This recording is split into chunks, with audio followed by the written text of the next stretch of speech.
Hello, and thank you for joining us for Inside the Newsroom, the show where I take you behind the headlines of our top stories with our staff members who put them together. I'm your host, Joee Taylor.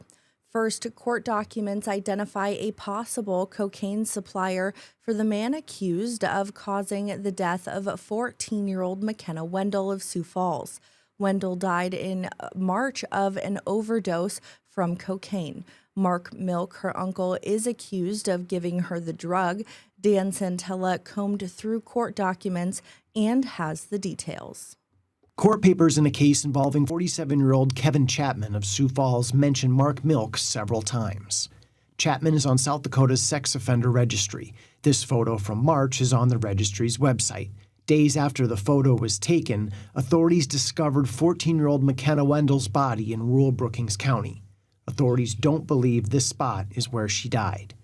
Court papers in Chapman's case say Milk wouldn't tell a detective where the cocaine came from. These court papers do not list Wendel by name, but the date and time of her reported as missing, as well as her age in relation to Milk, all match up. The court docs also say, quote, on March 14th, surrounding the events of dumping the juvenile's body in the water, Rogness stated he and Milk used cocaine. According to these court papers, John Rogness of Brookings, who allegedly helped dump the child's body, identified Chapman as Milk's cocaine supplier. The court documents also say Milk withdrew $150 from an ATM on the night the child went missing, a, quote, known amount for an 8-ball of cocaine from Chapman. The court papers go on to say that Milk called Chapman as Milk's car was seen leaving the ATM. Chapman faces several drug charges. However, these charges are all for alleged crimes in June or July, well after Wendel's body was found in March. All right, and Dan joins us now. Dan, can you tell me who else is facing charges right now that we're seeing? Well, we have an individual named Aaron William Andrews of Sioux Falls also faces charges in the case. He's also pleaded not guilty. Chapman has pleaded not guilty to all the charges. We have Mark Milk, the uncle, charged with providing the cocaine that took the life of McKenna Wendel. He's pleaded not guilty. And an individual as well who, let me get the name right, excuse me, John Rogness, who allegedly helped dump the child's body. He has pleaded not guilty to those charges. So kind of different people who face different charges. Mark Milk, the one who's charged with causing Wendel's death. Yeah. Well, and so have we seen these men had their initial court appearances yet? Yeah, I mean, just with those not guilty pleas from okay. them. And as far as where we are exactly in all four of them, I just know that they've pleaded not guilty to those charges. All right. Well, and Dan, this is a case that you've been following since the beginning in March when McKenna went missing. Can you talk to me a little bit about what it's been like tracking this case for you? I was at the scene where they found the child's body. And then we did wait a little while until we got a substantive update in the case. We know the charges against Mark Milk, her uncle. But yesterday's story looked at the possible supplier for the Wendel suspect, right? And it involved combing through the affidavit there. And I try to make it clear in the story that charges Chapman faces were for well after McKenna's body was found. Nevertheless, we have in the court papers in Chapman's case, Milk wouldn't tell a detective where the cocaine came from. And then we have, the court papers painting a picture of what looked like a drug deal with regarding cocaine the night Wendel went missing. So there's just a lot of different dates and items going on. Right. A careful wording, we don't, there's no conviction here. And that's why, we have the court documents identifying a possible supplier Right. for the man accused of causing Wendel's death, because we know she died of an overdose from cocaine. Milk, again, her uncle, accused of giving her the drug. And then Milk, as we saw in the story, it was really, the graphics were organized by a photojournalist, Sam Putnam. We see Milk's name all over those court documents. And it's a matter often of, reading those court documents a couple times and realizing that the most clear way to put together a linear story is not necessarily going to be set up with linear information in the court documents. It would be A here, B here, D, C, or what have you. You know what I mean? And figuring out then, okay, we have these charges against Chapman. They are for later. However, I think it's, the court documents say Milk withdrew $150 from an ATM on the night the child went missing, which is a known amount for an 8-ball, certain amount of cocaine from Chapman. And then they say, the court papers, that Milk called Chapman as Milk's car was seen leaving the ATM area. So it does focus on that. Again, the specific charges for dates after the body of the 14-year-old girl was found. Right. Well, and I think as a journalist, too, combing through those court documents, and you really laid it out there, being careful with our wording, because right now they are not found guilty. They put in their not guilty pleas, and they haven't been put in front of a jury at this time. We've got no conviction or clearing of their name either. Right. So yeah, it is really important, and as we know, this story has generated considerable interest. The child went missing. We had some details about that. And I remember I went up to the Brookings area. I think it was March, you said. Yep. When I was out in that rural area with the waterway, and then we saw the imagery in that story as well. There was a cross with the MW on it and some flowers, and there's a lot of court documents and details and dates and information, and you go into e-courts to look up the latest on these different cases. But at the end of the day, can't forget that the reason why this has such attention, not only by law enforcement, but also us in the newsroom, is because a 14-year-old child died, and that's why we continue to follow the case and follow different updates in it. Yeah, absolutely. Well, Dan, I know this isn't the last, obviously, we're going to hear of this case as we continue to follow it through the court system, but thank you so much for coming on Inside the Newsroom and giving us an update. Of course. All right, folks, we have to take a quick break, but when we come back, we will tell you about multiple arrests for riots in Sioux Falls and what local law enforcement is doing to keep public spaces safe.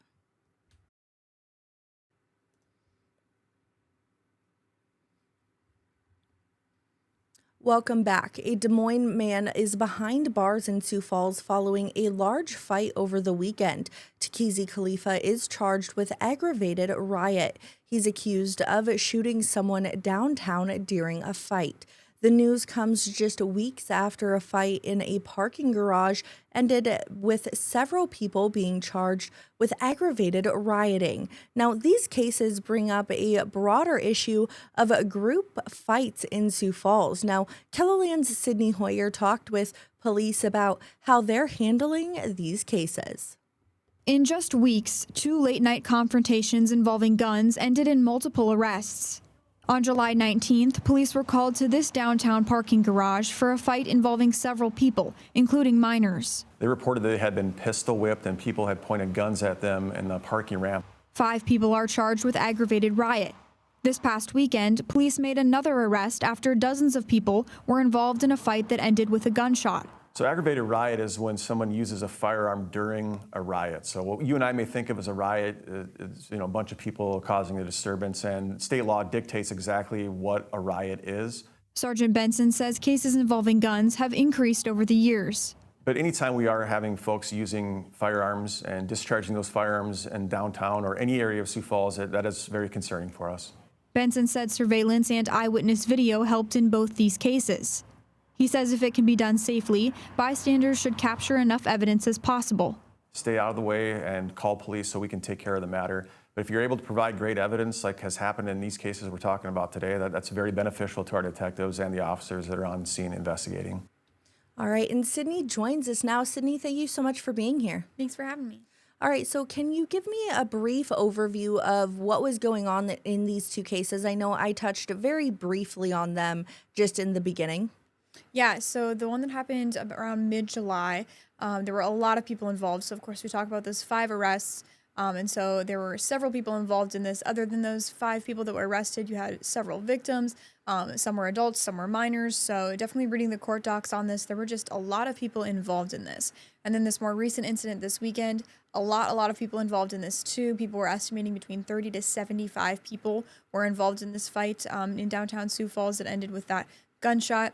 So we just had a lot of people together, which even if it was just 3 people, actually, that aggravated riot charge would stand. So that's why when we have these big group fights, that's why that riot charge stands. Absolutely. Well, and I really enjoyed that you explained in your story the definition of aggravated riot, because I really wasn't expecting that that's what that definition meant and what it was. And I used the word enjoy, which really just, I mean that in that way, because when I think of riot, exactly like, Benson was explaining, is I'm thinking, a big group of people rioting, not this, smaller group of people kind of fighting. Right, yeah, and that's what he talked about, is it's a charge that he said he really hasn't seen a whole lot of in the time he's been with the Sioux Falls Police Department. So this is just something they've recently been implementing because they're looking at it and going, if you have a firearm or a weapon during these fights, that's the aggravated part of it, and then the riot part is that bigger group. And so he said, they kind of realized, hey, this charge applies here, and that's kind of something you can tack onto that to make sure that people know this is a serious thing that they may have done. Yeah, and can you talk to me a little bit about the suspects and what we're seeing? Where are they now? Charges, that type of thing? Yeah, so last night, as far as I checked, we have all 6 of those suspects still behind bars. They're in the Minnehaha County Jail. Those ones from mid-July, have been there for a while. They all have pretty high bonds in the tens of thousands. I believe last I checked, Khalifa did not even have a bond set yet. He has some other things he's being held on. He has several charges, but all of those people are still behind bars for these alleged crimes. All right, perfect. Sydney, thank you so much for joining us. Thank you. All right, folks, increased traffic due to Sturgis rally concerns. We're going to be talking about that because there have been 12 deaths in just 6 days across South Dakota. And we'll tell you what one truck driver has to say about staying safe on the road when we come back.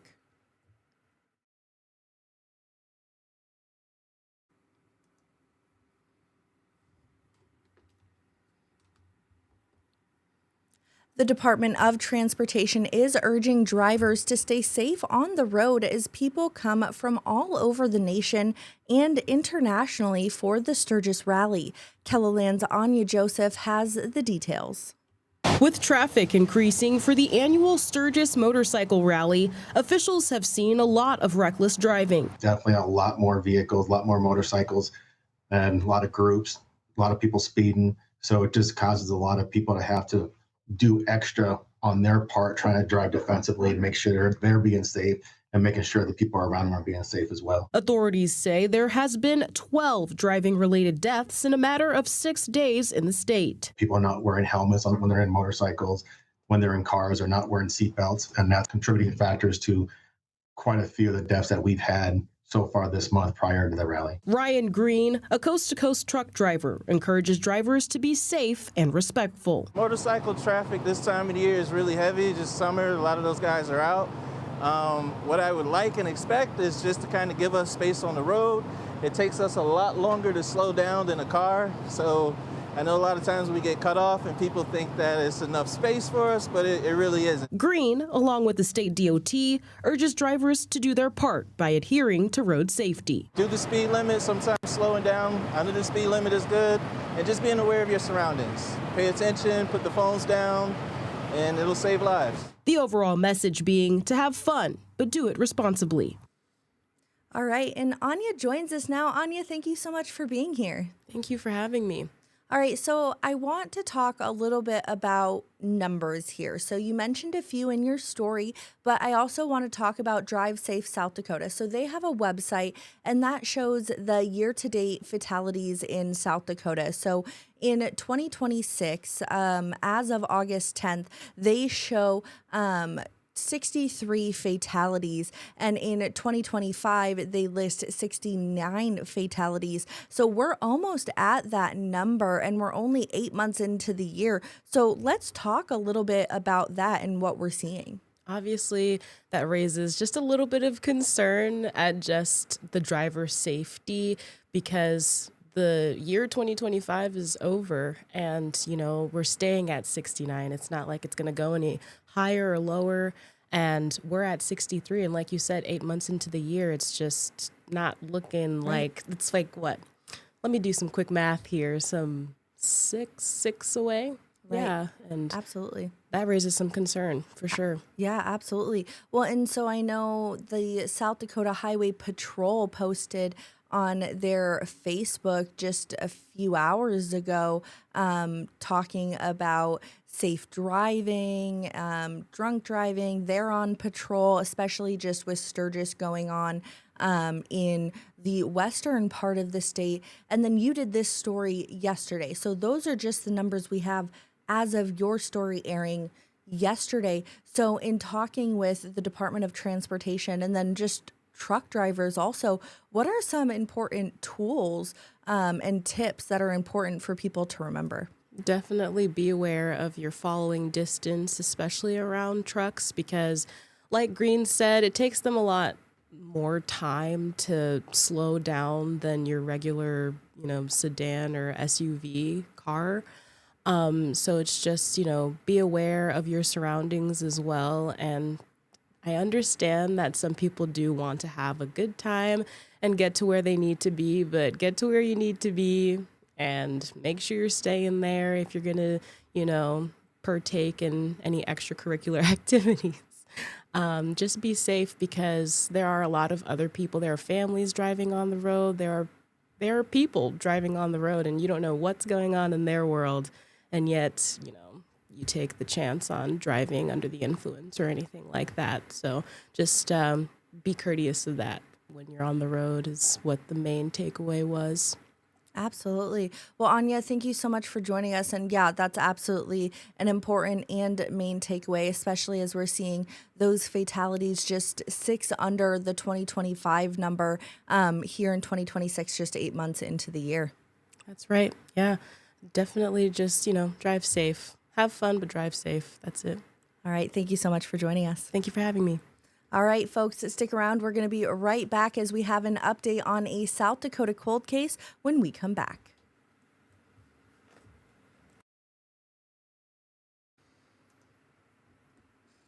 We have an update on a South Dakota cold case. Charges against a Belle Fourche man accused of murdering his ex-wife have been dismissed. Now, to tell us more about the case, we are going to bring in our digital reporter, Marissa Brunkhorst. Now, Marissa, what can you tell us? Yeah, well, we found out that the state's attorney for Butte County, which hosts Belle Fourche, where this alleged crime happened, the state's attorney has dismissed the charges against Beverly Ulrich's ex-husband. He was previously accused back in December, over a year ago. The Belle Fourche Police Department has said that he had been a person of interest in the case for some time, but the state's attorney's office is coming out and saying that they don't believe they have quite enough evidence yet to prove the crime beyond a reasonable doubt.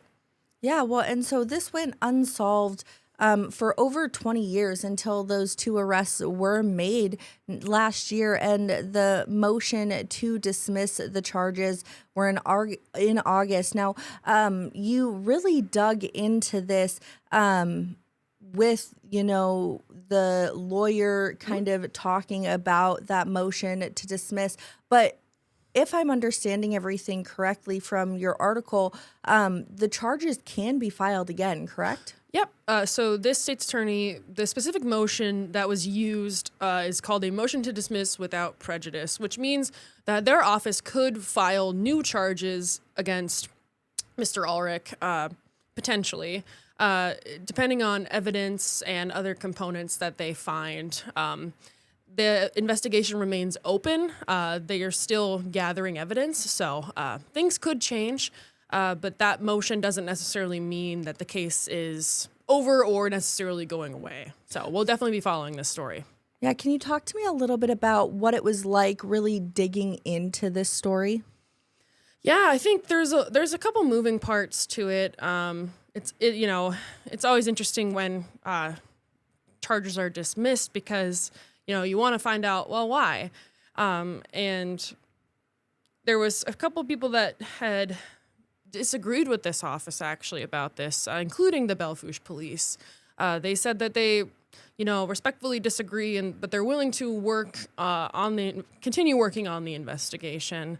You try to find as many different sources and points of views as possible, and that included as well. Mr. Ulrich's defense had also filed a motion to dismiss for different reasons. And my article kind of gets into that piece of it, but his defense's argument is essentially moot at this point because the state's attorney went ahead and dismissed the charges ahead of a judge making a decision about the defense's motion, if that makes sense. Yeah, can you talk to me just very briefly a little bit more about the Bellefouche Police Department and law enforcement there kind of disagreeing with that process? The Bellefouche police just put out a statement discussing the state's attorney's decision. They have been heavily involved in this case since Beverly had went missing. She's still listed as a missing person on the Missing Persons Clearinghouse for South Dakota. They said in our previous interviews with them that they have thousands of tips. This investigation is very lengthy. It's a matter of they respectfully disagree with the office. All right. Well, Marissa, thank you so much for joining us and giving us some insight into this case. Yeah, happy to be here. All right, folks, that is all the time we have for you today. Thank you so much for joining us, and make sure to join us every weekday at 1 and 7:30 for Inside the Newsroom. Until next time, I'm Joey Taylor. Have a great day, everyone.